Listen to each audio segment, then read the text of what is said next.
নিশা হোৱা মুখলধাৰ বৰষুণৰ পানীয়ে ৰঙাপাৰাত এটা লোক নিৰ্মাণ বিভাগৰ পথৰ এটা অংশ খহনীয়াৰ কবলত পৰে। ফলত ৰঙাপাৰা উৰহি লগা সংযোগী অতি গুৰুত্বপূৰ্ণ পথছোৱাত পুৱাৰে পৰা যাতায়াত ব্যৱস্থা সম্পূৰ্ণৰূপে ব্যাহত হৈ পৰে। উক্ত পকী পথছোৱাৰ কস্তুৰবা গান্ধী বালিকা বিদ্যালয়ৰ সমীপত বিধ্বস্ত হোৱাৰ পাছতে স্থানীয় ৰাইজে অতি কষ্টৰে চাইকেল আৰু মটৰচাইকেলেৰে যাতায়াত কৰিবলগীয়া হৈছে। প্ৰতিদিনে অহা যোৱা কৰা ৰাইজ, ৰোগী আৰু শিক্ষাৰ্থীসকলে যাতায়াতৰ ক্ষেত্ৰত দুৰ্ভোগ ভুগিবলগীয়া হৈছে। পথছোৱাত সকলো ধৰণৰ চাৰিচকীয়া বাহন চলাচল বন্ধ হৈ পৰিছে। উক্ত পথছোৱাৰে তাৰাজুলি চাহ বাগিচাৰ ৰাইজৰ লগতে অসম-অৰুণাচল সীমান্তৱৰ্তী কেইবাখনো গাঁৱৰ ৰাইজে ৰঙাপাৰা চহৰলৈ অহা যোৱা কৰি আহিছে। উল্লেখ্য যে যোৱা বৰ্ষত একেটা পথৰে ঢলকুবা চেণ্টাৰৰ সমীপত বৰষুণৰ পানীয়ে খহনীয়াৰ সৃষ্টি কৰিছিল। সেই সময়ত লোক নিৰ্মাণ বিভাগটোৱে কেৱল কেইটামান বস্তা পেলাই ক্ষতিসাধনৰ সামান্য ব্যৱস্থা কৰিছিল। পথছোৱা অতি সোনকালে মেৰামতিৰ ব্যৱস্থা গ্ৰহণ কৰি ৰাইজক যাতায়াতৰ ক্ষেত্ৰত উপকৃত কৰি তুলিবলৈ স্থানীয় বিধায়ক কৃষ্ণকমল তাঁতী আৰু লোক নিৰ্মাণ বিভাগটোক ৰাইজে দাবী জনাইছে।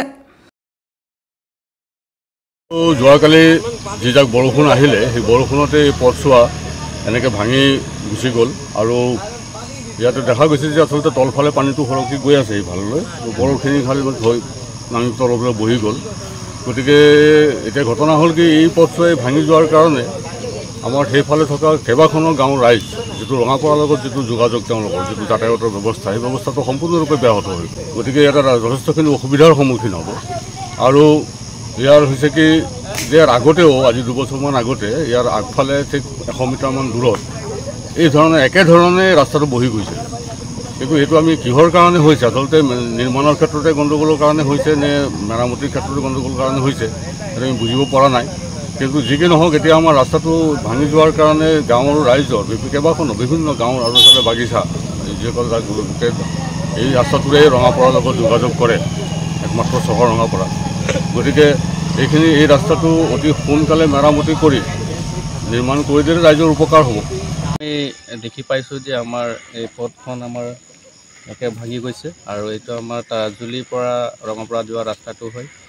আৰু হঠাৎ আমাৰ এই বৰষুণ অহাৰ কাৰণে ৰাস্তাটো একেবাৰে বেয়া হৈ গৈছে, যিহেতু ৰাইজে এতিয়া অহা যোৱাৰ কাৰণে বহুত অসুবিধা হৈ আছে। আৰু যিহেতু আমাৰ দুটাই ৰাস্তা ৰঙাপাৰা যোৱাৰ কাৰণে এইটো হৈছে, এটা ঢলকুবাৰ ওচৰত এটা ৰাস্তা হৈছে, এইটোও বন্ধ হৈ আছে আৰু এইটোও বন্ধ হৈ আছে। তো গতিকে মই অসম চৰকাৰ আৰু আমাৰ ৰঙাপাৰা সমষ্টিৰ বিধায়ক সন্মানীয় কৃষ্ণকমল তাঁতী ডাঙৰীয়াক এইটো আহ্বান জনাওঁ, অতি সোনকালে এই ৰাস্তাটো যাতে মেৰামতি কৰি অতি সোনকালে বনাই দিয়ে, এইটো মই ৰিকুৱেষ্ট আৰু অনুৰোধ জনাইছোঁ।